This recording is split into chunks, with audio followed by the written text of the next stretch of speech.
পৃথিবীতে মানুষকে চিনতে পারা খুবই কঠিন। মানুষ চিনতে সময় লাগে ব্রো। কেউ হয়তো দূর থেকেও তোমাকে ভালোবাসে, আবার কেউ তোমার কাছে থেকেও বিশ্বাসঘাতকতা করে। কেউ গভীর ভালোবাসা বুকের মাঝে লুকিয়ে রাখে, আবার কেউ মিথ্যা ভালোবাসার অভিনয় করে বলে যে আমি তোমাকে ভালোবাসি। কেউ প্রতিশ্রুতি দিয়েও বারবার হারিয়ে যায়, আবার কেউ বিদায় বলেও বারবার ফিরে তাকায়।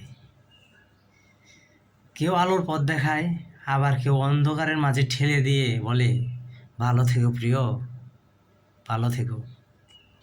এটাই বাস্তব। আর তোমরা যারা আছো গাইস, তোমরা আমাকে কেমন ভালোবাসো? যদি আমার কন্টেন্টগুলো ভালো লেগে থাকে তাহলে অবশ্যই চ্যানেলটা সাবস্ক্রাইব করো, আর লাইক কমেন্ট শেয়ার করো। ভালো থেকো।